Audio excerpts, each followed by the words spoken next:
Hello, and welcome to day 8 of our verse by verse Bible study through the New Testament. Today we're going to be on Matthew 8, and I don't have any devotional for you today, so it's going to be a short one. I just wanted to mention before we get started, pay close attention to the people who are asking for healing from Jesus today. And pay close attention to their wording and how they word their when they ask. Okay, so Matthew 8, a man cleansed. When he came down from the mountain, large crowds followed him. Right away, a man with leprosy came up and knelt before him, saying, "Lord, if you are willing, you can make me clean." Reaching out his hand, Jesus touched him, saying, "I am willing. Be made clean." Immediately, his leprosy was cleansed. Then Jesus told him, "See that you don't tell anyone, but go show yourself to the priest and offer the gift that Moses commanded as a testimony to them." A centurion's faith. When he entered Capernaum, a centurion came to him, pleading with him, "Lord, my servant is lying at home, paralyzed in terrible agony." He said to him, "Am I to come and heal him?"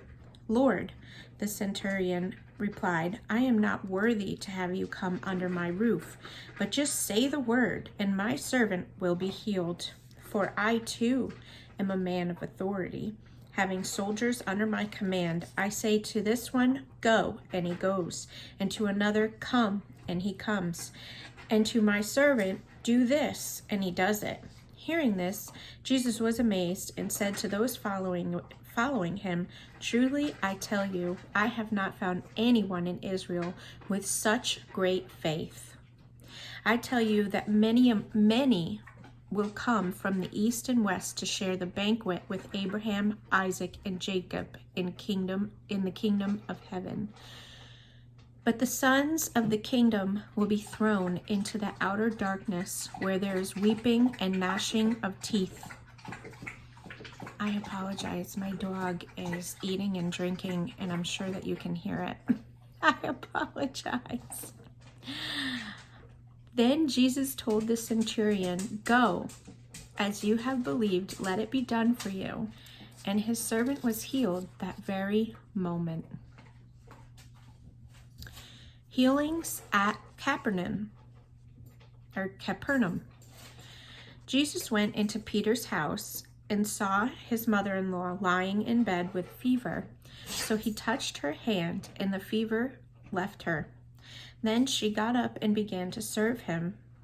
When evening came, they brought to him many who were demon-possessed.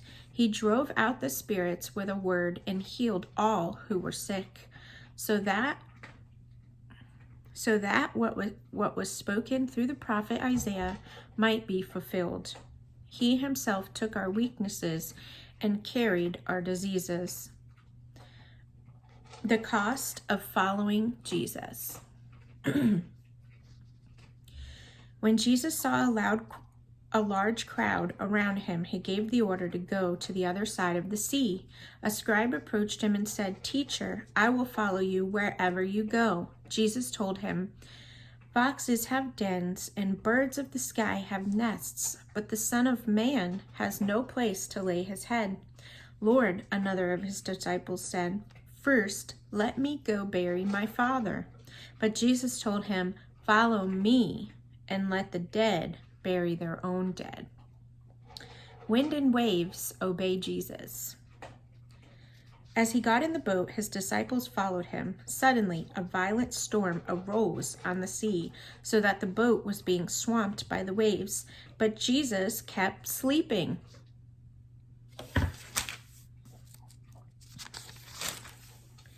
The disciples came and woke him up, saying, "Lord, save us. We're going to die." He said to them, "Why are you afraid, you of little faith?" Then he got up and rebuked the wind and the sea, and there was a great calm. The men were amazed and asked, "What kind of man is this? Even the wind and the waves and the sea obey him?" Demons driven out by Jesus. When he had come to the other side, to the region of the Gadarenes, 2 demon-possessed men met him as they came out of the tombs. They were so violent that no one could pass that way. Suddenly they shouted, "What do you have to do with us, Son of God? Have you come here to torment us before the time?" Notice the demons knew he was the Son of God and called him by his name, Son of God. A long way off from them, a large herd of pigs was feeding. "If you drive us out," the demons begged him, "send us into the herd of pigs." "Go," he told them. So when they had come out, they entered the pigs, and the whole herd rushed down the steep bank into the sea and perished in the water. Then the men who tended them fled. They went into the city and reported everything, especially what had happened to those who were demon-possessed. At that, the whole town went out to meet Jesus, and when they saw him, they begged him to leave their region. All right. Well, that was Matthew 8, and like I said, today was a quick and easy one, and I don't have a devotional for you today. So I hope y'all have a very blessed day.